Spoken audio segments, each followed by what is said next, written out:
ਸਤਿ ਸ਼੍ਰੀ ਅਕਾਲ ਜੀ। ਪੰਜਾਬੀ ਰੇਡੀਓ ਤੇ ਪੰਜਾਬੀ ਟੀਵੀ ਯੂਐਸਏ ਵੇਖ ਸੁਣ ਰਹੇ ਸਾਰੇ ਸਰੋਤਿਆਂ ਦਾ ਬਹੁਤ-ਬਹੁਤ ਸਵਾਗਤ ਹੈ ਇਸ ਸਮੇਂ ਦੇ ਵਿਸ਼ੇਸ਼ ਪ੍ਰੋਗਰਾਮ ਖਬਰ ਤੇ ਨਜ਼ਰ ਦੇ ਵਿੱਚ।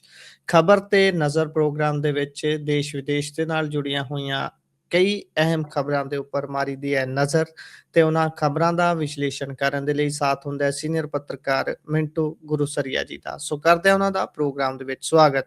ਬਹੁਤ-ਬਹੁਤ ਸਵਾਗਤ ਹੈ ਜੀ। ਸ਼ੁਕਰੀਆ ਸਾਰਿਆਂ ਨੂੰ। ਸਤਿ ਸ੍ਰੀ ਅਕਾਲ ਜੀ।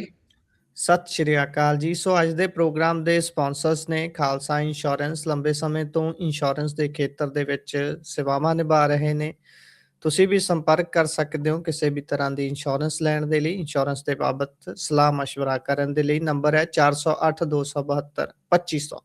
ਟਿਰਕਿਆਣਾ ਇਮੀਗ੍ਰੇਸ਼ਨ ਲਾ ਫਰਮ। ਜੇ ਟਿਰਕਿਆਣਾ ਹੋਣਾ ਨਾਲ ਸੰਪਰਕ ਕਰ ਸਕਦੇ ਹੋ ਜੇਕਰ ਕਿਸੇ ਵੀ ਤਰ੍ਹਾਂ ਦੀ ਇਮੀਗ੍ਰੇਸ਼ਨ ਬਾਬਤ ਸਲਾਹ ਕਰਨੀ ਹੈ। Krishan Dhanota Yuba City. Baljinder Singh Nijjar Woodland. GN lube ਵਾਲੇ ਟਰੱਕ ਵਾਸ਼ ਕਰਦੇ ਨੇ, ਆਇਲ ਚੇਂਜ ਕਰਦੇ ਨੇ, 에ਅਰ ਬ੍ਰੇਕਸ ਦਾ ਕੰਮ ਤਸੱਲੀ ਬਖਸ਼ ਕਰਦੇ ਨੇ। ਤੁਸੀਂ ਇਹਨਾਂ ਦੇ ਕੋਲੋਂ ਨਵੇਂ ਪੁਰਾਣੇ ਟਾਇਰ ਵੀ ਖਰੀਦ ਸਕਦੇ ਹੋ। ਲੋਕੇਸ਼ਨ ਸੈਂਟਾਨੇਲਾ ਦੇ ਵਿੱਚ ਹੈ। ਨਿੰਮਾ ਸਹੋਤਾ ਹੋਣਾ ਦਾ ਨੰਬਰ ਹੈ 209 277 0113। Jaswinder Singh Nagra Roseville Avtar Singh Sangha Yuba City. Baldev Singh Kang Yuba City. ਬਹੁਤ ਬਹੁਤ ਧੰਨਵਾਦ ਹੈ ਇਹਨਾਂ ਸਾਰੇ ਸਪਾਂਸਰਸ ਦਾ। ਹੁਣ ਰੁਕ ਕਰਦੇ ਹਾਂ ਜੀ ਖਬਰਾਂ ਦਾ। ਸਭ ਤੋਂ ਪਹਿਲੀ ਖਬਰ ਦੇ ਉੱਪਰ ਜੇਕਰ ਚਰਚਾ ਕਰੀਏ ਤਾਂ ਰੁਖ ਸੰਸਦ ਦਾ ਕਰਦੇ ਹਾਂ। ਸੰਸਦ ਦੇ ਵਿੱਚ ਇਸ ਸਮੇਂ ਚਰਚਾਵਾਂ ਚੱਲ ਰਹੀਆਂ ਨੇ ਵੱਖ-ਵੱਖ ਮੁੱਦਿਆਂ ਨੂੰ ਲੈ ਕੇ। ਬੇਸ਼ੱਕ ਕੱਲ ਬੰਦੇ ਮਾਤਰਮ ਦੇ ਉੱਪਰ ਚਰਚਾ ਹੋਈ ਜਿਸ ਨੂੰ ਇੱਕ ਗੈਰ ਪ੍ਰਸੰਗਕ ਜਿਹੀ ਫਾਲਤੂ ਦੀ ਬਹਿਸ ਦੱਸਿਆ ਜਾ ਰਿਹਾ ਹੈ, ਪਰ ਉਹਦੇ ਵਿੱਚ ਪ੍ਰਿਯੰਕਾ ਗਾਂਧੀ ਹੁਣੀ ਘੇਰ ਲਿਆ ਮੋਦੀ ਨੂੰ ਤੇ ਅੱਜ ਕਹਿੰਦੇ ਵੀ ਰਾਹੁਲ ਗਾਂਧੀ ਹੁਣੀ ਅੱਧਾ ਘੰਟਾ ਲਾਇਆ ਹੈ ਤੇ ਅੱਧਾ ਘੰਟਾ ਉਹਨਾਂ ਨੇ ਕਿਹੜੀ ਚੀਜ਼ ਤੇ ਲਾਇਆ ਹੈ ਉਹ ਆਪਾਂ ਜਾਣਦੇ ਹਾਂ ਮਿੰਟੂ ਜੀ ਤੋਂ। ਪਾਇਓ ਜ਼ਰਾ ਚਾਨਣਾ ਜੀ। ਪਹਿਲਾਂ ਬਿਲਕੁਲ ਬੜੀ ਇੰਟਰਸਟਿੰਗ ਤੁਸੀਂ ਗੱਲਬਾਤ ਤੋਰੀ ਹੈ ਔਰ ਮੈਂ ਇਸ ਗੱਲੋਂ ਦਾਦ ਵੀ ਦਿੰਦਾ ਕਿ ਬਹੁਤ ਗੱਲ ਨੂੰ ਨਾ ਤੁਸੀਂ ਰੌਚਕ ਬਣਾ ਦਿੰਦੇ ਹੋ ਕਿ ਵੰਦੇ ਮਾਤਰਮ ਤੋਂ ਸ਼ੁਰੂਆਤ, ਜਿਹੜੀ ਕਿ ਮੇਰੇ ਖਿਆਲ ਦੇ ਨਾਲ ਪੰਜਾਬ ਦੇ ਮੀਡੀਆ ਦੇ ਵਿੱਚ ਇੰਨੀ ਨਹੀਂ ਜ਼ਿਆਦਾ ਨੋਟਿਸ ਕੀਤੀ ਗਈ। ਬਿਲਕੁਲ ਦਰੁਸਤ ਗੱਲ ਹੈ। ਦੇਖੋ, ਵੰਦੇ ਮਾਤਰਮ ਦੀ ਬਹਿਸ ਵੀ ਗੈਰ ਪ੍ਰਸੰਗਕ ਹੈ, ਉਹਦਾ ਵੀ ਕੋਈ ਤੁੱਕ ਨਹੀਂ ਹੈ। ਜੀ ਕਿਉਂਕਿ ਬੰਗਾਲ ਦੇ ਵਿੱਚ ਐਕਚੁਅਲ ਚ ਕੀ ਹੈ ਕਿ ਮੁਸਲਿਮ ਜੇ ਤੁਸੀਂ ਦੇਖੋਗੇ ਤਾਂ ਲਗਭਗ ਕੋਈ ਅੰਦਾਜ਼ਨ ਲਾ ਲਓ ਕਿ 30% ਦੇ ਕਰੀਬ ਮੁਸਲਿਮ ਵਸੋਂ ਲਾ ਲਓ ਜੀ। ਹੁਣ ਉਹਦਾ ਤੋੜ ਭਾਜਪਾ ਨੇ ਲੱਭਣਾ। ਭਾਜਪਾ ਨੂੰ ਜਿੱਥੇ ਜ਼ਿਆਦਾ ਮੁਸਲਿਮ ਵਸੋਂ ਮਿਲਦੀ ਹੈ ਨਾ, ਉੱਥੇ ਇਹਨਾਂ ਨੂੰ ਇੱਕ ਇਹ ਉਮੀਦ ਮਿਲਦੀ ਆ ਕਿ ਅਸੀਂ ਦੂਜਾ ਹਿੰਦੂ ਜਿਹੜਾ ਗੋਲਬੰਦ ਕਰ ਲਈਏ। ਔਰ 2019 ਦੀਆਂ ਲੋਕ ਸਭਾ ਚੋਣਾਂ 'ਚ ਭਾਜਪਾ ਨੇ ਅਜਿਹਾ ਕੀਤਾ ਵੀ ਜੀ। ਪਰ ਮਮਤਾ ਬੈਨਰਜੀ ਨੇ ਕਿਹਾ ਕੋਈ ਨਹੀਂ, ਵਿਧਾਨ ਸਭਾ ਚੋਣ ਆ ਲੈਂਦੇ ਹੋ, ਤੁਹਾਨੂੰ ਦੱਸਦੀ ਆ। ਫਿਰ ਉਹਨੇ ਇਹਨਾਂ ਨੂੰ ਠੋਕਿਆ। ਜੀ ਠੀਕ ਹੈ। ਫਿਰ ਉਸ ਤੋਂ ਬਾਅਦ ਜਿਹੜਾ ਪਿਛਲਾ ਇਲੈਕਸ਼ਨ ਸੀ ਲੋਕ ਸਭਾ ਦਾ, ਮਮਤਾ ਬੈਨਰਜੀ ਨੇ ਉਹਦੇ ਵਿੱਚ ਵੀ ਠੋਕਿਆ। ਜੀ ਹੁਣ ਜਿਹੜਾ ਪ੍ਰਿਯੰਕਾ ਗਾਂਧੀ ਨੇ ਕੱਲ ਵੰਦੇ ਮਾਤਰਮ ਦੀ ਬਹਿਸ ਦੇ ਦੌਰਾਨ ਫੈਕਚੁਅਲੀ ਆਪਣਾ ਭਾਸ਼ਣ ਦਿੱਤਾ ਸਰ, ਮੇਰੇ ਖਿਆਲ ਦੇ ਨਾਲ ਉਹ ਹਿਸਟੋਰੀਕਲ ਹੈ। ਕਿਉਂਕਿ ਨਰਿੰਦਰ ਮੋਦੀ ਜੀ ਨੂੰ ਫੈਕਟਸ ਤੇ ਘੇਰਨਾ, ਮਤਲਬ ਕਿ ਬਹੁਤ ਸ਼ਾਲੀਨਤਾ ਨਾਲ ਘੇਰਨਾ, ਸਹਿਜਤਾ ਨਾਲ, ਇਹ ਇੱਕ ਮਤਲਬ ਕਿ 10-12 ਸਾਲ ਦਾ ਜੇ ਇਤਿਹਾਸ ਦੇਖੀਏ ਆਪਾਂ ਤਾਂ ਉਹਦੇ ਵਿੱਚ ਇੱਕ ਲੇਡੀ MP ਬਣੀ ਹੋ, ਇਹ ਬਿਹਤਰੀਨ ਬਾਕਮਾਲ ਸੀ। ਕਿਉਂਕਿ ਦੇਖੋ, ਇਹਦਾ ਵੰਦੇ ਮਾਤਰਮ ਦਾ ਇਤਿਹਾਸ ਮੈਂ ਵੀ ਪੜ੍ਹਿਆ ਹੋਇਆ ਜੀ। ਮੈਨੂੰ ਬਹੁਤ ਮਤਲਬ ਕਿ ਸ਼ੌਂਕ ਹੈ ਇਹਨਾਂ ਚੀਜ਼ਾਂ ਦਾ। ਬਿਲਕੁਲ ਜੋ ਇਹ ਗੱਲ ਕਹੀ ਹੈ ਨਾ, ਵੰਦੇ ਮਾਤਰਮ ਜਿਹੜਾ ਸੀਗਾ, ਪਹਿਲੀ ਗੱਲ ਤੁਹਾਨੂੰ ਸ਼ਾਇਦ ਇਸ ਗੱਲ ਦਾ ਪਤਾ ਨਾ ਹੋਵੇ, ਜਿਹੜਾ ਇਹਦਾ ਲੇਖਕ ਸੀਗਾ ਨਾ ਸਰ, ਉਹ ਤੇ ਆਪ ਅੰਗਰੇਜ਼ਾਂ ਦਾ ਆਫੀਸਰ ਸੀਗਾ ਜੀ। ਜਿਹਦਾ ਨਾਮ ਵੀ ਨਹੀਂ ਲੈਣਾ ਆਉਂਦਾ। ਬਹੁਤੇ ਜਿਹੜੇ ਸੰਸਦ ਦੇ ਵਿੱਚ ਬੈਠੇ ਨੇ, ਕੋਈ ਵਕੀਮ ਦਾਸ ਕਹੀ ਜਾਂਦਾ ਸੀ ਜੀ, ਇਹ ਪੰਜਾਬ ਵਾਲੇ ਨੇ ਪ੍ਰਭਾਰੀ ਗਜੇਂਦਰ ਸ਼ੇਖਾਵਤ ਹੋਣੀ ਕਹੀ ਜਾਂਦੇ ਬਿਕਮ ਦਾਸ। ਬਿਕਮ ਨਹੀਂ ਬਕਿਮ। ਤਾਂ ਗੱਲ ਇਹ ਹੈ ਕਿ ਉਹ ਤਾਂ ਇੱਕ ਤੀਸਰਾ ਜਿਹੜਾ ਸਭ ਤੋਂ ਮਤਲਬ ਕਿ ਇਹਨਾਂ ਦਾ ਬੈਸਟ ਸੀਗਾ ਨਾ, ਉਹ ਪੁਰਸਕਾਰ ਵੀ ਹਾਸਲ ਕਰਦੇ ਨੇ ਅੰਗਰੇਜ਼ਾਂ ਤੋਂ। ਔਰ ਉਹਨਾਂ ਦੀ ਨਿਯੁਕਤੀ 1857 ਦੇ ਗਦਰ ਤੋਂ ਬਾਅਦ ਹੁੰਦੀ। ਮੈਂ ਤਾਂ ਹੀ ਤੁਹਾਨੂੰ ਦਾਤ ਦਿੱਤੀ ਸੀ ਕਿ ਰੌਚਕ ਬਣਾ ਦਿੰਦੇ ਤੁਸੀਂ ਗੱਲ ਨੂੰ ਕਈ ਵਾਰ ਪੁਆਇੰਟ ਚੁੱਕ ਕੇ, ਤਾਂ ਮੈਂ ਸ਼ਾਇਦ ਇਹ ਤੱਥ ਨਾ ਦੱਸਦਾ, ਆਡੀਅנס ਕੋਲ ਵੀ ਨਾ ਜਾਂਦੇ। ਤਾਂ ਜੀ, ਜਿਹੜਾ ਵੰਦੇ ਮਾਤਰਮ ਹੈ ਉਹ ਸ਼ਾਇਦ 1876 ਦੇ ਵਿੱਚ ਹੀ ਰਚਿਤ ਹੋ ਗਿਆ ਸੀ, ਜਿਹੜੇ 2 ਸਟੈਂਜਾ ਨੇ ਉਹਦੇ, ਜੀ, ਠੀਕ ਹੈ ਨਾ। ਅੱਛਾ, ਉਹ ਬਾਅਦ ਦੇ ਵਿੱਚ ਜਿਹੜਾ ਆਨੰਦ ਮੱਠ ਨਾਵਲ ਹੈ, ਉਹਦੇ ਵਿੱਚ ਜਦੋਂ ਉਹਨੂੰ ਸ਼ਾਮਲ ਕੀਤਾ ਗਿਆ ਤਾਂ ਉਹਦੇ ਵਿੱਚ ਅੰਤਰੇ ਪਹਿਰੇ ਹੋਰ ਜੋੜ ਦਿੱਤੇ, ਜਿਹੜੇ ਕਿ ਜੀ, ਮਤਲਬ ਕਿ ਦੁਰਗਾ ਜਾਂ ਇਹਨਾਂ ਚੀਜ਼ਾਂ ਨਾਲ ਜੁੜਦੇ ਸਨ, ਠੀਕ ਹੈ ਜੀ। ਤਾਂ ਉਸ ਤੋਂ ਬਾਅਦ ਫਿਰ ਜਿਹੜਾ ਇਹ ਕਹਿੰਦੇ ਆ ਕਿ ਤੁਸੀਂ ਇਹ ਵੇਖੋ ਕਿ ਖੁਦ ਜਿਹੜਾ ਕਾਂਗਰਸ, ਅੱਛਾ, ਨਰਿੰਦਰ ਮੋਦੀ ਨੇ ਇੱਕ ਹੋਰ ਇਤਿਹਾਸਕ ਕਹਿ ਲਓ ਕਿ ਚਲਾਕੀ ਕਰਨ ਦੀ ਕੋਸ਼ਿਸ਼ ਕੀਤੀ। ਉਹਨਾਂ ਨੇ ਜੀ, ਇਹ ਤੇ ਕਿਹਾ ਕਿ ਇੱਕ ਅਧਿਵੇਸ਼ਨ में ਰਵਿੰਦਰਨਾਥ ਟੈਗੋਰ ਨੇ ਗਾਇਆ, ਪਰ ਇਹ ਨਹੀਂ ਜੀ, ਦੱਸਿਆ ਕਿ ਉਹ ਅਧਿਵੇਸ਼ਨ ਵੀ ਕਾਂਗਰਸ ਦਾ ਸੀ। ਇਹਦਾ ਮਤਲਬ ਹੈ ਕਿ ਕਾਂਗਰਸ ਦੇ ਤਾਂ ਆਜ਼ਾਦੀ ਤੋਂ ਪਹਿਲਾਂ ਵੀ ਸਮਾਗਮਾਂ ਦੇ ਵਿੱਚ ਇਹ ਗੀਤ ਵੱਜਦਾ ਰਿਹਾ, ਤੇ ਉਹ 2 ਹੀ ਜੀ, ਪਹਿਰੇ ਗਾਏ ਜਾਂਦੇ ਸਨ। ਜਿਹੜਾ ਉਹ 1937 ਵਾਲਾ ਸਾਰਾ ਐਪੀਸੋਡ ਵਾਪਰਿਆ, ਚਲੋ ਗੱਲ ਲੰਬੀ ਹੋ ਜਾਏਗੀ, ਮੈਂ ਥੋੜਾ ਜਿਹਾ ਦੱਸ ਦੇਣਾ ਤੁਹਾਨੂੰ। ਉਹ ਵੀ ਅੱਛਾ, ਉਹ ਪਤਾ ਕਦੋਂ ਹੋਇਆ ਸੀ ਸਾਰਾ ਕੁਝ, ਜਿਹੜਾ 1937 ਦਾ ਹਵਾਲਾ ਦਿੰਦੇ ਆ। ਇੰਟਰਸਟਿੰਗ ਨੇ ਚੀਜ਼ਾਂ, ਜਦੋਂ ਇਤਿਹਾਸ ਚੋਂ ਆਪਾਂ ਲੱਭਦੇ ਆ। ਜੀ, ਤਾਂ ਜਦੋਂ ਅਸੈਂਬਲੀਆਂ ਦੀ ਚੋਣ ਹੋਈ, 3 ਧਿਰਾਂ ਲੜ ਰਹੀਆਂ ਸਨ, ਇੱਕ ਮੁਸਲਿਮ ਲੀਗ, ਇੱਕ ਹਿੰਦੂ ਮਹਾਸਭਾ, ਤੇ ਤੀਜੀ ਹੋ ਗਈ ਕਾਂਗਰਸ। ਕਾਂਗਰਸ ਬਿਹਤਰੀਨ ਕਰ ਗਈ, ਜਿਨ੍ਹਾਂ ਨੇ ਮੁੱਦਾ ਚੁੱਕ ਲਿਆ ਇਸੇ ਨੂੰ ਜੀ, ਉਵਾਰ ਕੇ, ਕਿ ਇਸ ਬਹਾਨੇ ਵੰਦੇ ਮਾਤਰਮ ਮਤਲਬ ਕਿ ਮੁਸਲਿਮ ਜਿਹੜੇ ਸੀ ਉਹ ਮਤਲਬ ਇਹਦੇ ਤੋਂ ਥੋੜਾ ਜਿਹਾ ਇਸੇ ਕਰਕੇ ਚੱਲਦੇ ਸੀਗੇ, ਕਿਉਂਕਿ ਇਹਦੇ ਵਿੱਚ ਮੂਰਤੀ ਪੂਜਾ, ਉਹਨਾਂ ਨੂੰ ਇਹ ਲੱਗਦਾ ਸੀਗਾ ਕਿ ਸਾਨੂੰ ਮੂਰਤੀ ਦਾ ਪੂਜਕ ਦਰਸਾਇਆ ਜਾਂਦਾ, ਤੇ ਜੀ, ਉਹ ਗਾਉਣਾ ਪੈਂਦਾ ਹੈ, ਠੀਕ ਹੈ ਨਾ ਜੀ, ਇਸ ਹੂੰ, ਕਰਕੇ। ਪਰ ਗੱਲ ਇਹ ਆ ਕਿ ਜਿਨ੍ਹਾਂ ਨੇ ਜਦੋਂ ਇਹ ਮੁੱਦਾ ਛੇੜ ਦਿੱਤਾ, ਫਿਰ ਇਹਨਾਂ ਨੇ ਵੀ ਚੱਕ ਲਿਆ, ਕਾਂਗਰਸੀਆਂ ਨੂੰ ਮਤਲਬ ਕਿ ਫਿਰ ਚੱਕਣਾ ਪਿਆ ਮੁੱਦਾ। ਉਸ ਟਾਈਮ ਕੀ ਸੀ ਕਿ ਬੌਸ ਜਿਹੜਾ ਸੀ ਕਾਂਗਰਸ ਦਾ, ਉਹ ਪਟੇਲ ਹੀ ਸੀ। ਜੀ, ਸੰਭਾਵੀ ਪ੍ਰਧਾਨ ਸੁਭਾਸ਼ ਚੰਦਰ ਬੋਸ ਬਣਨ ਜਾ ਰਹੇ ਸੀ। ਬੋਸ ਨੇ ਬਕਾਇਦਾ ਲੈਟਰ ਲਿਖਿਆ ਨਹਿਰੂ ਨੂੰ ਕਿ ਤੁਹਾਡੀ ਕੀ ਰਾਏ ਹੈ ਇਹਦੇ ਤੇ, ਵੰਦੇ ਮਾਤਰਮ ਤੇ। ਉਹਨੇ ਕਿਹਾ ਕਿ ਅਸਮ ਚੋਂ ਮੈਨੂੰ ਵੀ ਲੈਟਰ ਮਿਲਿਆ, ਗੱਲਬਾਤ ਤੇ ਜੀ, ਚੱਲ ਰਹੀ ਹੈ, ਰਵਿੰਦਰਨਾਥ ਟੈਗੋਰ ਕੋਲ ਜਾਂਦੇ ਆ। ਰਵਿੰਦਰਨਾਥ ਟੈਗੋਰ ਨੇ, ਇਹ ਗੱਲਾਂ ਇਤਿਹਾਸਕ ਫੈਕਚੁਅਲੀ ਨੇ, ਕਿ ਰਵਿੰਦਰਨਾਥ ਟੈਗੋਰ ਨੇ ਇਹ ਗੱਲ ਕਹੀ ਕਿ ਮੈਂ ਤਾਂ ਇੱਕ ਈਸ਼ਵਰਵਾਦ ਸੰਕਲਪ ਨੂੰ ਮੰਨਣ ਵਾਲਾ, ਯਾਨੀ ਜੀ, ਜਿਹੜਾ ਉਹ ਦੂਸਰਾ ਸੀਗਾ ਜੋ ਜੋੜਿਆ ਗਿਆ ਸੀ ਆਨੰਦ ਮਠ ਦੇ ਦੌਰਾਨ, ਉਸਨੇ ਕਿਹਾ ਕਿ ਦੇਖੋ ਮੈਂ ਤੇ ਇਹਦੇ ਨਾਲ ਸਹਿਮਤ ਨਹੀਂ ਹਾਂ। ਉਸ ਤੋਂ ਬਾਅਦ ਹੀ ਜੇ ਤੁਸੀਂ ਦੇਖੋਗੇ ਤਾਂ ਫਿਰ ਉਹ 2 ਪਹਿਰਿਆਂ ਵਾਲਾ, ਵੈਸੇ ਵੀ ਤੁਸੀਂ ਦੇਖੋਗੇ ਰਾਸ਼ਟਰਗਾਨ ਕਿਸੇ ਵੀ ਮੁਲਕ ਦਾ ਹੁੰਦਾ ਹੈ ਨਾ, ਕੌਮੀ ਜੀ, ਤਰਾਨਾ, ਉਹ ਬੜਾ ਸੰਖੇਪ ਹੁੰਦਾ, ਔਰ ਸੰਖੇਪ ਕੀ ਕੌਮੀ ਤਰਾਨਾ ਤੇ ਵੱਜਦਾ ਨਹੀਂ, ਤੁਸੀਂ ਦੇਖਿਆ ਹੋਣਾ ਜਦੋਂ ਆਪਣੀ ਇੰਡੀਆ ਦੀ ਟੀਮ ਜਾਂਦੀ ਹੈ ਤਾਂ ਸ਼ਾਇਦ ਇੱਕ ਧੁਨ ਵੱਜਦੀ ਹੈ, ਉਹ ਜੀ, ਧੁਨ ਵੱਜਦੀ ਹੈ। ਤਾਂ ਮਤਲਬ ਕਿ ਜੇ ਤੁਸੀਂ ਵੇਖੋਗੇ ਤਾਂ ਗੱਲ ਇਹ ਆ ਕਿ ਵੈਸੇ ਉਹ ਧੁਨ ਕਿੱਥੋਂ ਆਈ ਹੈ, ਉਹ ਤੁਹਾਨੂੰ ਇਹ ਵੀ ਨਹੀਂ ਪਤਾ ਹੋਣਾ। ਜੀ, ਆਜ਼ਾਦ ਹਿੰਦ ਫੌਜ ਤੋਂ। ਮੈਂ ਤੁਹਾਨੂੰ ਹੂੰ, ਹੋਰ ਰੋਚਕ ਗੱਲ ਦੱਸ ਦੇਣਾ। ਤਾਂ ਗੱਲ ਇਹ ਹੈ ਕਿ ਉਸ ਤੋਂ ਬਾਅਦ ਜਦੋਂ ਇਹ ਸਾਰੀਆਂ ਚੀਜ਼ਾਂ ਹੋ ਗਈਆਂ, ਤਾਂ ਬਕਾਇਦਾ ਸੰਵਿਧਾਨ ਸਭਾ ਦੇ ਵਿੱਚ, ਜਿਹਦੇ ਚ ਸ਼ਿਆਮਾ ਪ੍ਰਸਾਦ ਮੁਖਰਜੀ ਵੀ ਇਹਨਾਂ ਦੇ ਨਾਲ ਸਨ, ਦੱਸੋ ਸਹਿਮਤੀ ਚ, ਤਾਂ ਮਤਲਬ ਜੀ, ਕਿ ਅੰਬੇਦਕਰ ਸਨ। ਤਾਂ ਖੈਰ ਇਹ ਸਾਰਾ ਕੁਛ ਆ, ਇਹਨਾਂ ਨੇ ਅੱਜ ਕੱਲ ਜਿਵੇਂ ਤੁਹਾਨੂੰ ਪਤਾ ਹੀ, ਉਧਰੋਂ ਇੱਕ ਇਹਨਾਂ ਦਾ ਹੈਗਾ ਨਾ ਕਬੀਰ ਹਮਾਯੂ ਆ ਸ਼ਾਇਦ ਉਹਦਾ ਨਾਮ ਆ, ਉਹਨੇ ਬਾਬਰੀ ਮਸਜਿਦ ਦਾ ਨੀਂਹ ਪੱਥਰ ਰੱਖ ਦਿੱਤਾ, ਤਰਨਮੂਲ ਦੇ ਵਿੱਚੋਂ ਉਹ ਸਸਪੈਂਡਡ ਆ। ਤੇ ਇਧਰੋਂ ਇਹਨਾਂ ਨੇ ਗੀਤਾ ਪਾਠ ਲੱਖਾਂ ਦਾ ਸਮੂਹ, ਉਧਰੋਂ ਜੀ, ਉਹ ਕਹਿੰਦਾ ਮੈਂ ਕੁਰਾਨ ਦਾ ਪਾਠ ਕਰਾਉਂਗਾ, ਉਹ ਮਤਲਬ ਕਿ ਓਵੇਸੀ ਦਾ ਵੀ ਅੰਕਲ ਬਣਨ ਨੂੰ ਫਿਰਦਾ ਹੈ। ਜੀ, ਤਾਂ ਇਹ ਇਦਾਂ ਮਤਲਬ ਕਿ ਇਹ ਸਿਰਫ ਜੋੜ ਤੋੜ ਆ, ਠੀਕ ਹੈ ਨਾ, ਕਿ ਗੋਲਬੰਦੀ ਦਾ ਹੀ ਇੱਕ ਯਤਨ ਹੈ। ਹੁਣ ਆ ਜਾਈਏ ਅੱਜ ਦੀ ਗੱਲਬਾਤ ਤੇ। ਤਾਂ ਅੱਜ ਦੀ ਜਿਹੜੀ ਗੱਲਬਾਤ ਹੈ ਉਹਦੇ ਚ ਆਪਾਂ ਜੇ ਵੇਖੀਏ ਤਾਂ 3 ਮੰਗਾਂ ਨੇ, 3 ਸਵਾਲ ਨੇ, ਆਪਾਂ ਇਹਨੂੰ ਇਦਾਂ ਹੀ ਸਮੇਟ ਦਿੰਦੇ ਹਾਂ।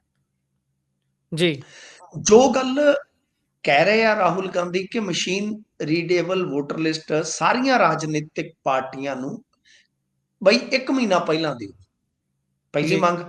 ਤੇ ਦੂਜੀ ਹੋ ਗਈ ਕਿ ਸੀਸੀਟੀਵੀ ਫੁਟੇਜ ਡਿਸਟਰੋਏ ਕਰਨ ਦਾ ਨਿਯਮ ਬਦਲਿਆ ਜਾਣਾ ਚਾਹੀਦਾ। ਤੇ ਤੀਜਾ ਕਿ ਇਲੈਕਸ਼ਨ ਤੋਂ ਬਾਅਦ ਈਵੀਐਮ ਵੇਖਣ ਦੇ ਲਈ ਦਿੱਤੀ ਜਾਣੀ ਚਾਹੀਦੀ ਆ। ਵੋਟ ਚੋਰੀ ਤੋਂ ਵੱਡਾ ਕੋਈ ਐਂਟੀ ਨੈਸ਼ਨਲ ਕੰਮ ਨਹੀਂ। ਇਹਨੂੰ ਆਪਾਂ 3 ਕਹਿ ਲਓ ਕਿ ਮੰਗਾਂ 'ਚ ਰੱਖਤਾ। ਹੁਣ 3 ਸਵਾਲ ਜਿਹੜੇ ਕੀਤੇ ਆ ਆਪਾਂ ਉਹਨਾਂ ਨੂੰ ਲੈ ਲਈਏ।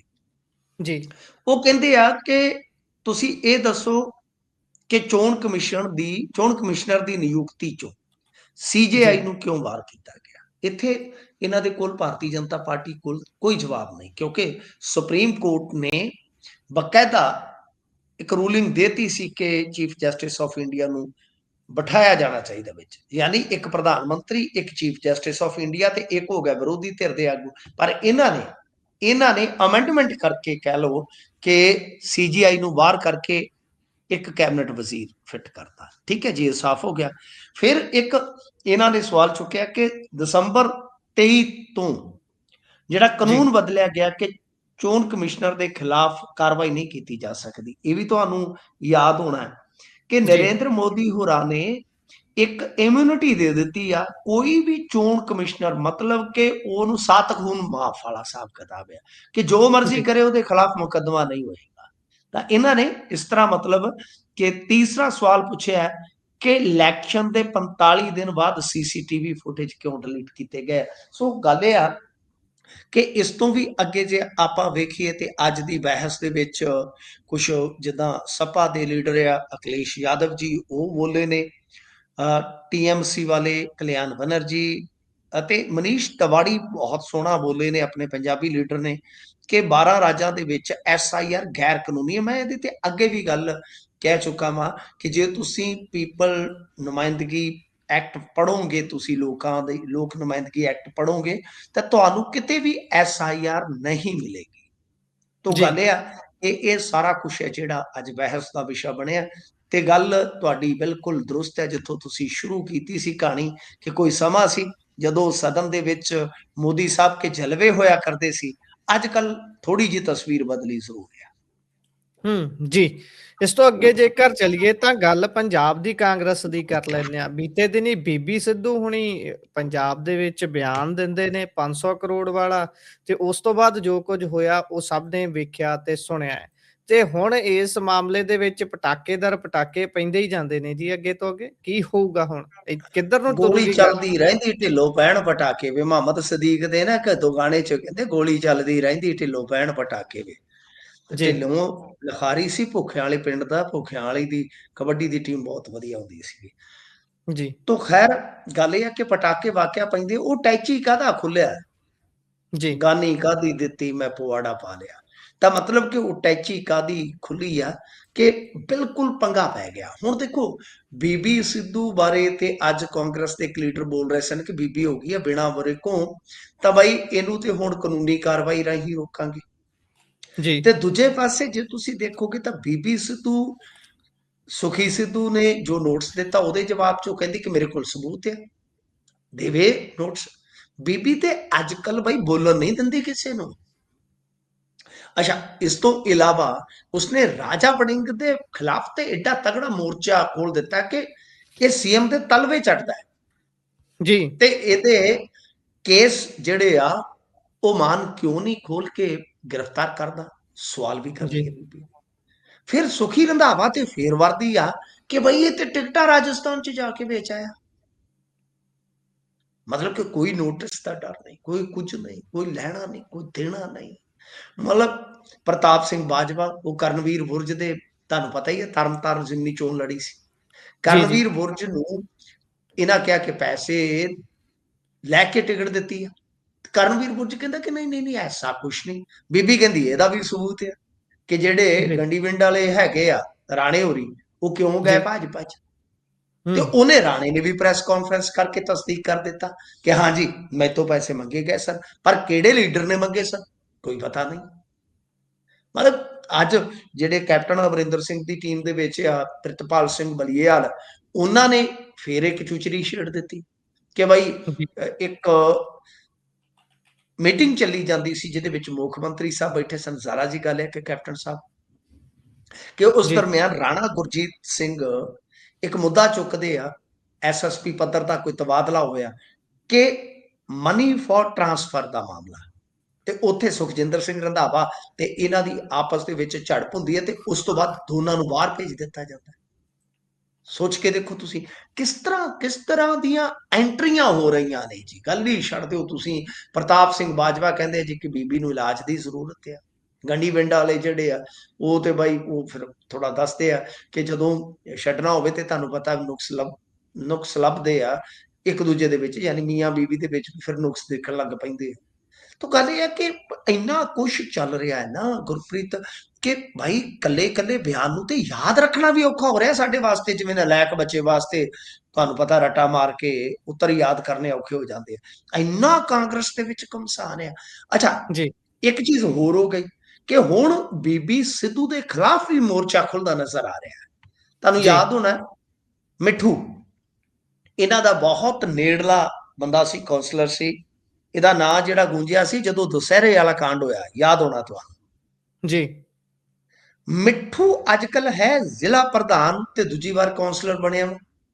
ਉਸਨੇ ਮੋਰਚਾ ਖੋਲ ਦਿੱਤਾ। ਉਸਨੇ ਕਿਹਾ ਹੈ ਕਿ 2017 ਚ ਇਹਨਾਂ ਨੇ ਕਾਉਂਸਲਰਾਂ ਦੀ ਟਿਕਟ ਦੀ ਜਿਹੜੀ ਵੰਡ ਹੋਈ ਸੀ ਨਾ, ਉਹਦੇ ਚ ਪੈਸੇ ਲਏ ਸੀ ਬੀਬੀ ਸਿੱਧੂ ਨਾਲ। ਜੀ, ਇਹ ਵੀ ਕਥਿਤ ਦੋਸ਼ ਆ ਗਿਆ। ਦੂਜਾ, ਉਸਨੇ ਆਖਿਆ ਕਿ ਬੀਬੀ ਜਾ ਰਹੀ ਹੈ ਜਲਦੀ ਭਾਜਪਾ ਦੇ ਵਿੱਚ। ਹੁਣ ਹੂੰ, ਇਸੇ ਟਾਈਮ ਸਿੱਧੂ ਫੈਮਿਲੀ ਦਾ ਬਹੁਤ ਨੇੜੂ, ਮੈਨੂੰ ਲੱਗਦਾ ਹੈ ਕਿ ਅੱਜ ਕੱਲ ਉਹ ਵੀ ਅੰਦਰੇ ਅੰਦਰ ਕਹਿ ਲਓ ਕਿ ਪਾਲਾ ਬਦਲ ਗਿਆ ਤੇ ਉਸਨੇ ਵੀ ਮੋਰਚਾ ਖੋਲ ਦਿੱਤਾ। ਮਤਲਬ ਕਿ ਬੀਬੀ ਸਿੱਧੂ ਦੇ ਖਿਲਾਫ ਪਾਰਟੀ ਦੇ ਅੰਦਰੋਂ ਮੋਰਚਾ ਖੁੱਲ ਗਿਆ। ਇਹ ਤੋਂ ਇਲਾਵਾ ਹੁਣ ਖਬਰ ਆ ਰਹੀ ਹੈ, ਇੱਕ ਵੱਡੀ ਖਬਰ ਆ ਰਹੀ ਹੈ ਕਿ ਰਾਜਾ ਵੜਿੰਗ ਬਿਆਨ ਦੇ ਰਹੇ ਆ। ਰਾਜਾ ਵੜਿੰਗ ਕਹਿ ਰਹੇ ਆ ਕਿ ਇਲੈਕਸ਼ਨ ਚੱਲ ਰਿਹਾ ਹੈ, ਨਵਾਂ ਵਿਵਾਦ ਖੜਾ ਕਰ ਰਹੀ ਹੈ ਸਰਕਾਰ ਜਾਣਬੁੱਝ ਕੇ, ਮਤਲਬ ਕਿ ਪਾਰਟੀ ਨੂੰ ਕਮਜ਼ੋਰ ਕਰਨ ਦਾ ਯਤਨ ਕੀਤਾ ਜਾ ਰਿਹਾ ਜੀ, ਹੈ। ਹੁਣ ਦੇਖੋ, ਪਾਰਟੀ ਨੂੰ ਕਮਜ਼ੋਰ ਕਰਨ ਦਾ ਯਤਨ ਕੀਤਾ ਜਾ ਰਿਹਾ, ਬਿਲਕੁਲ ਪਾਰਟੀ ਤੇ ਕਮਜ਼ੋਰ ਹੋ ਰਹੀ ਹੈ, ਪਰ ਤੁਸੀਂ ਇਹਨੂੰ ਰੋਕੋਗੇ ਕਿੱਦਾਂ, ਨਜਿੱਠੋਗੇ ਕਿੱਦਾਂ? ਬੀਬੀ ਨੂੰ ਸਸਪੈਂਡ ਕਰ ਦਿੱਤਾ। ਬੀਬੀ ਤੇ ਕਹਿੰਦੀ ਹੈ ਕਿ ਮੇਰੀ ਹਾਈ ਕਮਾਂਡ ਦੇ ਨਾਲ ਗੱਲ ਹੋਈ ਆ, ਇਲੈਕਸ਼ਨ ਮੈਂ ਲੜੂੰਗੀ, ਇਹ ਪਾਰਟੀ ਨੇ ਫੈਸਲਾ ਕਰਨਾ ਹੈ, 70% ਕਾਂਗਰਸੀ ਸਾਡੇ ਨਾਲ ਆ 4-5 ਬੰਦੇ ਦਫਾ ਕਰੋ, ਕਾਂਗਰਸ ਤੇ 70 ਸੀਟਾਂ ਲੈ ਜਾਏਗੀ। ਮਤਲਬ ਕਿ ਬੀਬੀ ਕੋਲ ਤੇ ਸਾਰਾ ਰੋਡ ਮੈਪ ਹੈ, ਉਹਨੂੰ ਰੋਕੋਗੇ ਕਿੱਦਾਂ? ਕੋਈ ਰੋਕ ਸਕੇ ਤਾਂ ਰੋਕ ਲੈ, ਉਹ ਨਾ ਬੀਬੀ ਰੋਕਦੀ। ਤਾਂ ਗੱਲ ਇਹ ਆ ਕਿ ਸਿੱਧੂ ਸਾਹਿਬ ਬਾਰੇ ਉਹਨਾਂ ਨੇ ਪਹਿਲਾਂ ਹੀ ਕਹਿਤਾ, ਬੀਬੀ ਜੀ ਨੇ, ਕਿ ਵੇਖੋ ਜੀ ਗੱਲ ਇਹ ਆ ਕਿ ਸਿੱਧੂ ਨੇ ਕਿਹਾ ਤੂੰ ਦੇਖ ਆਪਦਾ ਹੁਣ ਜਿੱਦਾਂ ਕਰਨੀ ਆ, ਵੀ ਜੀ, ਮੈਨੂੰ ਤੇ ਹੁਣ ਦੂਰ ਹੀ ਰਹਿਣ ਦੇ ਰਾਜਨੀਤੀ ਤੋਂ। ਯਾਨੀ ਸਿੱਧੂ ਸਾਹਿਬ ਵਾਲੇ ਜਿਹੜੇ ਨਿਸ਼ਾਨੇ ਸੀ, ਫੁੰਡ ਬੀਬੀ ਰਹੀ ਆ। ਜੀ, ਤਾਂ ਲੱਗਦਾ ਇਹੋ ਆ ਕਿ ਕਾਂਗਰਸ ਦੇ ਵਿੱਚ ਭੁਚਾਲ ਲਿਆਉਣ ਬਾਅਦ ਬੀਬੀ ਲਈ ਜਗ੍ਹਾ ਬਚਣੀ ਮੁਸ਼ਕਲ ਆ। ਬੀਬੀ ਹੁਣ ਗਾਂ ਕਿਹੜੀ ਜਗ੍ਹਾ ਕੋਈ ਤਲਾਸ਼ਦੀ ਹੈ, ਕਿਉਂਕਿ ਇਲੈਕਸ਼ਨ ਤੇ ਲੜਨਾ ਹੀ ਲੜਨਾ, ਇਹ ਵੇਖਣ ਯੋਗ ਗੱਲ ਹੋਏਗੀ। ਪਰ ਕਾਂਗਰਸ ਦਾ ਘਮਸਾਨ ਬਿਲਕੁਲ ਹੀ ਜਿੱਦਾਂ ਕਹਿ ਲਈਏ ਕਿ ਸਿਖਰ ਤੇ ਹੈ ਇਸ ਵੇਲੇ। ਜੀ, ਸਿਖਰ ਤੇ ਚੱਲ ਰਿਹਾ ਹੈ ਪੂਰਾ। ਇਹ ਪਤਾ ਨਹੀਂ ਪੰਜਾਬ ਨੂੰ ਬਚਾਉਣ ਵੱਲ ਕਦੋਂ ਵਧਣਗੇ। ਹਾਲੇ ਤਾਂ ਆਪੋ ਆਪਣੀਆਂ ਕੁਰਸੀਆਂ ਬਚਾਉਣ ਦੀ ਦੌੜ ਦੇ ਵਿੱਚ ਹੀ ਲੱਗੇ ਹੋਏ ਨੇ। ਅੱਗੇ ਚੱਲੀਏ ਤਾਂ ਉਧਰ ਸੁਖਬੀਰ ਬਾਦਲ ਹੋਣੀ ਵੀ ਕਹਿੰਦੇ ਵੀ ਚੜ੍ਹਤ ਵੱਲ ਵਧ ਰਹੇ ਹਾਂ ਅਸੀਂ ਹੌਲੀ-ਹੌਲੀ। ਤਰਨਤਾਰਨ ਇਲੈਕਸ਼ਨ ਤੋਂ ਬਾਅਦ ਤਾਂ ਪੂਰਾ ਗੈਰ ਪ੍ਰਸੰਗਕ ਹੋਈ ਜਿਹੜੀ ਸ਼੍ਰੋਮਣੀ ਅਕਾਲੀ ਦਲ ਸੀ, ਉਹ ਬਿਲਕੁਲ ਸੈਂਟਰ ਦੇ ਵਿੱਚ ਆ ਗਈ ਹੈ। ਖੇਲਾ ਸਾਰਾ ਹੋ ਗਿਆ ਤੇ ਹੁਣ ਇਹਨਾਂ ਦੇ ਬਿਆਨ ਨੇ ਪਾਤਾ ਵਰਕਰਾਂ ਦੇ ਵਿੱਚ ਭੰਬੜ ਭੂਸਾ। ਪਰ ਕੀ ਲੱਗਦਾ ਸਾਰਾ ਕੁਛ ਮੈਨੇਜ ਹੋ ਜੂ, ਐਡਜਸਟ ਹੋ ਜੂ? ਦੇਖੋ, ਗੱਲ ਜਿਹੜੀ ਹੈ ਗੁਰਪ੍ਰੀਤ, ਇੱਥੋਂ ਸ਼ੁਰੂ ਹੋਈ ਸੀ ਗਿੱਦੜਵਾਹਾ ਤੋਂ। ਕੱਲ ਜੀ, ਜਦੋਂ ਗਿੱਦੜਵਾਹਾ ਤੋਂ ਗੱਲ ਸ਼ੁਰੂ ਹੋਈ ਤਾਂ ਦੇਰ ਸ਼ਾਮ ਕੀ ਹੋਇਆ ਕਿ ਜਿਹੜਾ ਪ੍ਰੈਸ ਨੋਟ ਆਇਆ ਸੀਗਾ, ਪ੍ਰੈਸ ਰਿਲੀਜ਼ ਜੋ ਇਹਨਾਂ ਨੇ ਕੀਤਾ ਸੀਗਾ ਜਾਰੀ, ਅਕਾਲੀ ਦਲ ਨੇ ਉਹ ਇੱਕ ਵਾਰੀ ਵਾਪਸ ਲਿਆ ਤੇ ਫਿਰ ਸੋਧ ਕੇ ਜਿਹੜਾ ਉਸ ਨੂੰ ਰਿਲੀਜ਼ ਕੀਤਾ ਗਿਆ। ਜੀ, ਸਾਡਾ ਥੋੜਾ ਜਿਹਾ ਮੱਥਾ ਠਣਕਿਆ ਕਿ ਕੀ ਚੱਲਦਾ ਪਿਆ। ਤੇ ਅੱਜ ਜੇ ਤੁਸੀਂ ਦੇਖੋਗੇ, ਇਹ 2-3 ਹਲਕੇ ਜਿਹੜੇ ਉਹ ਇਕੱਠੇ ਇਕੱਠੇ ਨਾਲ ਨਾਲ ਹੀ ਆ, ਲੰਬੀ, ਗਿੱਦੜਵਾ ਤੇ ਮਲੋਟ, ਇਹ ਬਿਲਕੁਲ ਨਾਲ ਜੁੜੇ ਨੇ। ਤੇ ਮੇਰਾ ਵਾਹ 3-4 ਹਲਕਿਆਂ ਚ ਤਾਂ ਰੈਗੂਲਰ ਹੀ ਹੈ ਨਾ, ਜੀ, ਮਤਲਬ ਕਿ ਅਬੋਰ, ਮਲੋਟ, ਗਿੱਦੜਵਾ, ਇਹ ਨੇੜੇ ਨੇੜੇ ਦੇ ਬੰਦੇ ਮਿਲਦੇ ਰਹਿੰਦੇ ਆ। ਅੱਜ ਸਾਰਾ ਦਿਨ ਭੰਬਲ ਭੂਸਾ ਇਸ ਗੱਲ ਨੂੰ ਰਿਹਾ ਸਾਡੇ ਇਲਾਕੇ 'ਚ ਕਿ ਬਈ ਗਿੱਦੜਵਾ ਤੋਂ ਸੁਖਬੀਰ ਬਾਦਲ ਜਾ ਰਹੇ ਤੇ ਡਿੰਪੀ ਦਾ ਕੀ ਬਣੂ। ਨਾਲ ਜੀ, ਡਿੰਪੀ ਦੀ ਵੀ ਚਿੰਤਾ ਹੋ ਜਾਂਦੀ ਆ। ਹੂੰ, ਤਾਂ ਲੱਗਦਾ ਹੈ ਕਿ ਡਿੰਪੀ ਢਿੱਲੋਂ ਵਾਸਤੇ ਤੇ ਦਰਵਾਜ਼ੇ ਬੰਦ ਹੀ ਕਰਾਏ। ਜੀ, ਹੁਣ ਹੋਇਆ ਉੱਥੇ ਕੀ ਆ, ਫਿਰ ਜਦੋਂ ਬਰੀਕੀ ਨਾਲ ਦੇਖਿਆ ਨਾ ਸਾਰਾ ਕੁਝ ਮੈਂ ਦੁਬਾਰਾ, ਤਾਂ ਸਮਝ ਪਈ ਗੱਲ ਕਿ ਜੀ, ਉਹ ਇੱਕ ਦਫ਼ਤਰ ਦਾ ਉਦਘਾਟਨ ਸੀ, ਜਿੱਥੇ ਕਹਿ ਲਓ ਕਿ ਲਾਵਾਰਸ ਜਿਹਾ ਖੜਿਆ ਕੈਡਰ ਪੁਰਾਣਾ ਇਹਨਾਂ ਦਾ, ਜੀ, ਅਕਾਲੀ ਦਲ ਦਾ, ਗਿੱਦੜਵਾਏ ਦਾ। ਉਹਨਾਂ ਨੇ ਮੰਗ ਕੀਤੀ ਕਿ ਬਾਦਲ ਸਾਹਿਬ ਹੁਣ ਆਪ ਆ ਜਾਓ, ਆਪ ਕਾਗਜ਼ ਭਰੋ। ਜੀ, ਜਦੋਂ 1-2 ਵਾਰੀ ਖੜਾ ਛਡਾਣਾ ਚਾਹਿਆ ਸੁਖਬੀਰ ਸਿੰਘ ਬਾਦਲ ਨੇ, ਪਰ ਉਹ ਨਹੀਂ ਮੰਨੇ। ਉਹਨੇ ਆਖਿਆ ਠੀਕ ਆ, ਜੀ, ਕਰ ਦਿਓ ਫਡਾਣਾ।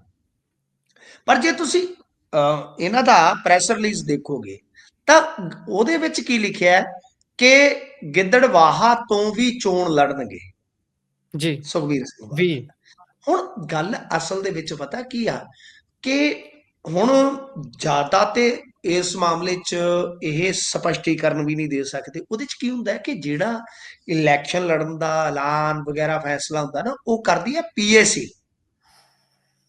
ਤੁਹਾਨੂੰ ਪਤਾ ਹੈ ਜੀ, ਜਿਹੜੀ ਹੁੰਦੀ ਹੈ ਨਾ, ਪਾਰਲੀਮੈਂਟਰੀ ਅਫੇਅਰਸ ਕਮੇਟੀ, ਜਿਹਨੂੰ ਆਪਾਂ ਕਹਿ ਦਿੰਦੇ ਹਾਂ। ਜੀ, ਜੀ, ਤਾਂ ਇਹ ਮੈਸੇਜ ਗਲਤ ਜਾਂਦਾ ਹੈ।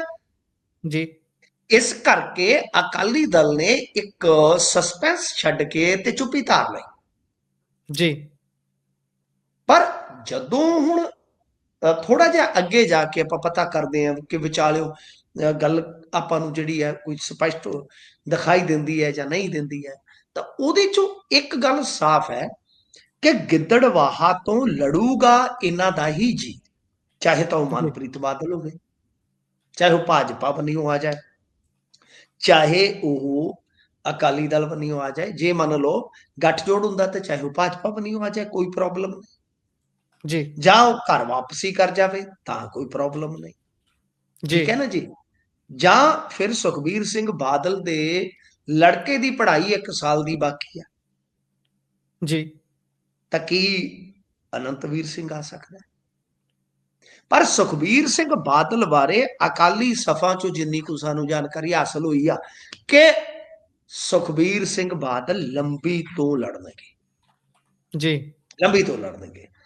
ਤੋ ਫਿਲਹਾਲ ਉੱਥੇ ਗਿੱਦੜਬਾਹਾ 'ਚ ਇੱਕ ਹੋਰ ਅਹਿਮ ਇਹਨਾਂ ਨੇ ਐਲਾਨ ਕੀਤਾ ਹੈ ਕਿ ਜਿਹੜੇ ਡਿੰਪੀ ਢਿੱਲੋਂ ਰਹੀ ਹੈ, ਇਨਡਾਇਰੈਕਟਲੀ ਇਹ ਕਹਿ ਦਿੱਤਾ, ਕਿਉਂਕਿ ਚਰਚਾਵਾਂ ਚੱਲ ਰਹੀਆਂ ਸਨ ਕਿ ਡਿੰਪੀ ਢਿੱਲੋਂ ਕਹਿੰਦੇ ਆ ਕਿ ਬਈ ਅਸੀਂ ਤਾਂ ਕਾਲੀ ਆ, ਯਾਰ ਕੋਲ ਪਰਤ ਆਉਣਾ, ਤਾਂ ਉੱਥੇ ਜੀ, ਉਹ ਵੀ ਬੂਹਾ ਬੰਦ ਕਰ ਦਿੱਤਾ ਗਿਆ ਕਿ ਜਿਨ੍ਹਾਂ ਨੇ ਇਦਾਂ ਕੀਤਾ ਉਹਨਾਂ ਦੀ ਹੁਣ ਘਰ ਵਾਪਸੀ ਅਸੰਭਵ ਆ।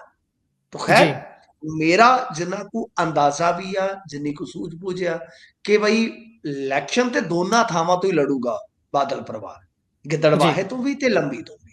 ਹੁਣ ਜਿਵੇਂ ਮੈਂ ਤੁਹਾਨੂੰ ਦੱਸਿਆ ਕਿ ਜ਼ਿਆਦਾ ਇਮਕਾਨ ਹੈ ਕਿ ਸੁਖਬੀਰ ਸਿੰਘ ਬਾਦਲ ਲੰਬੀ ਤੋਂ ਆਉਣਗੇ, ਤੇ ਦੂਜੇ ਪਾਸੇ ਗਿੱਦੜਬਾਹਾ ਤੋਂ ਉਹਨਾਂ ਦਾ ਕੋਈ ਪਰਿਵਾਰਕ ਮੈਂਬਰ ਅਕਾਲੀ ਦਲ ਬਾਦਲ ਜਾਂ ਗੱਠਜੋੜ ਦਾ ਉਮੀਦਵਾਰ ਹੋ ਸਕਦਾ ਹੈ।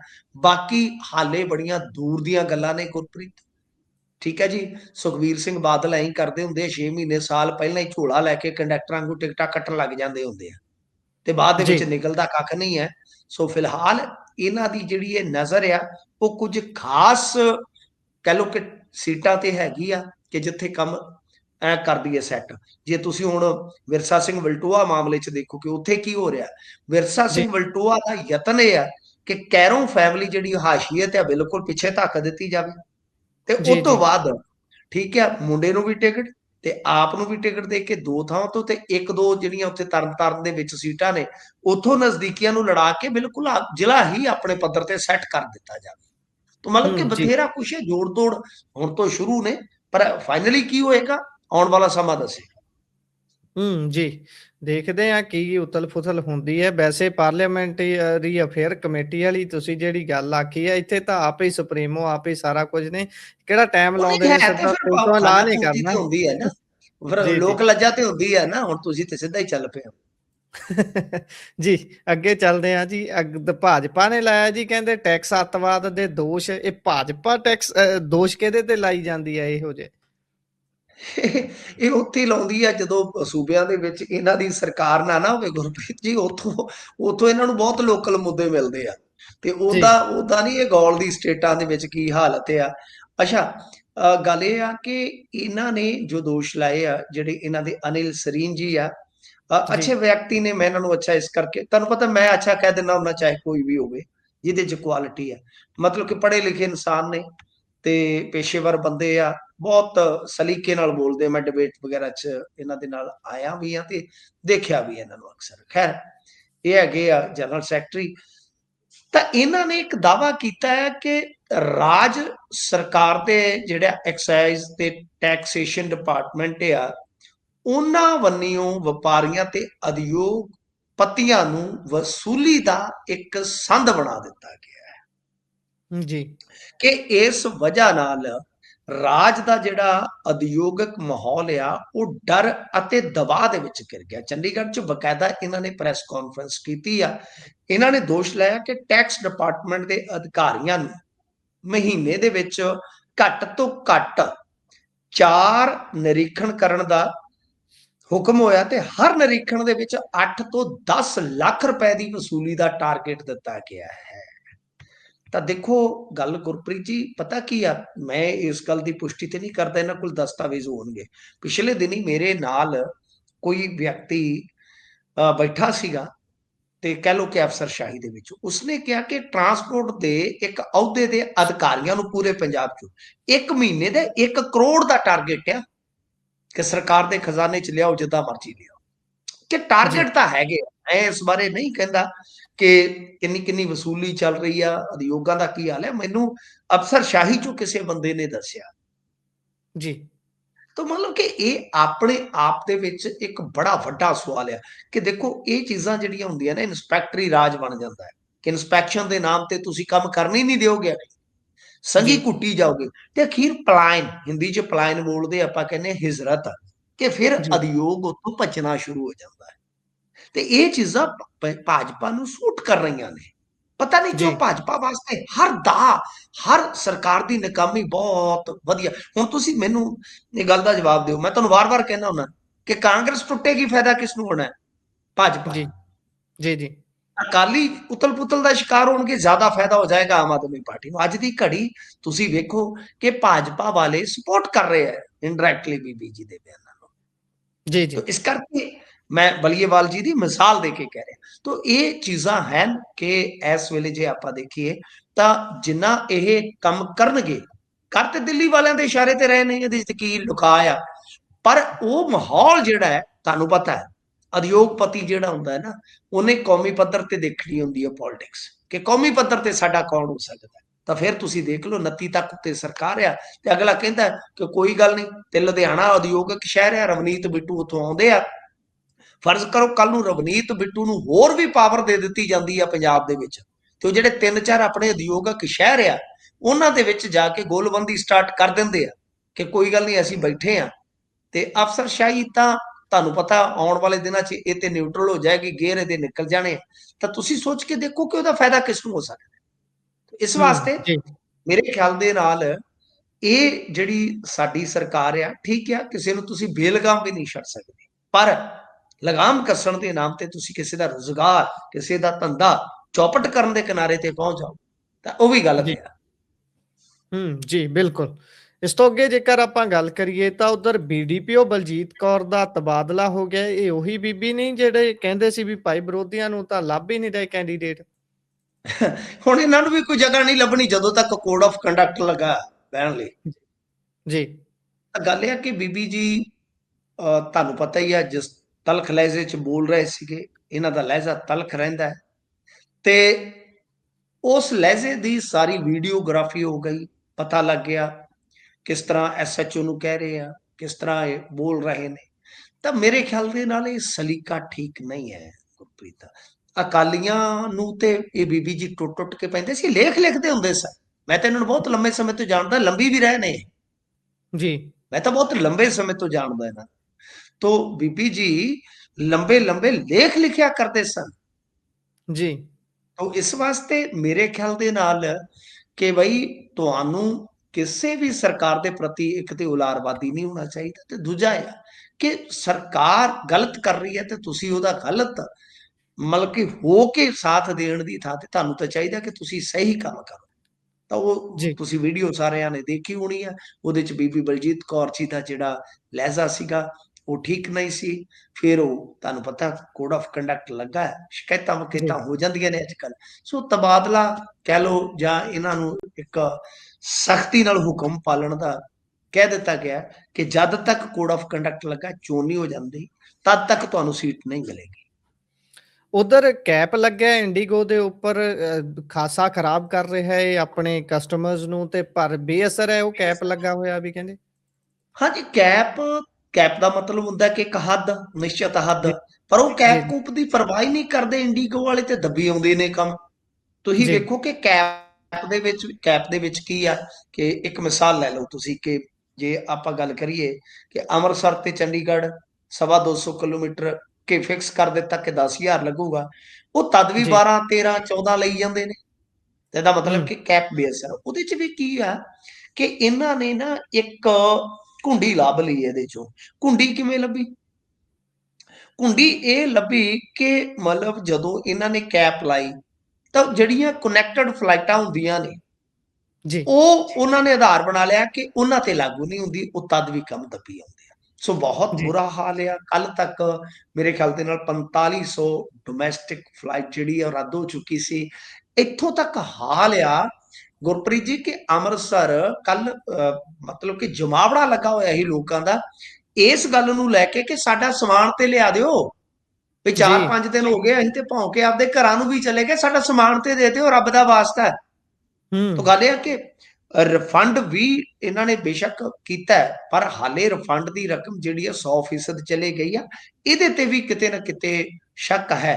ਬਾਕੀ ਜੋ ਵੀ ਹੋ ਰਿਹਾ ਹੈ ਇਹ ਤੇ ਸਿਸਟਮ ਦੀ ਕਹਿ ਲਓ ਕਿ ਨਲਾਇਕੀ ਆ। ਇਹਦੀ ਜੇ ਆਪਾਂ ਵੇਖੀਏ ਕਿ ਨਾਇਡੂ ਦਾ ਮੁੰਡਾ ਜਿਹੜਾ ਚੰਦਰਬਾਬੂ ਨਾਇਡੂ ਉਹਦਾ ਮੁੰਡਾ ਡੀਜੀਸੀਏ ਸਾਂਭਦਾ ਤੇ ਉਹ ਏਵੀਏਸ਼ਨ ਮਿਨਿਸਟਰ ਆ। ਉਹ ਗਾ ਇੰਡੀਗੋ ਵਾਲੇ 65% ਉਹ ਇੱਥੇ ਸਾਰਾ ਨੈਟਵਰਕ ਰੱਖੀ ਬੈਠੇ ਆ ਤੇ ਯਾਨੀ ਜੀ, 2-4 ਬੰਦਿਆਂ ਦਾ ਸਿਸਟਮ ਹੈ, ਕਿਹੜਾ ਬਹੁਤਾ ਵੱਡਾ ਸਿਸਟਮ ਆ।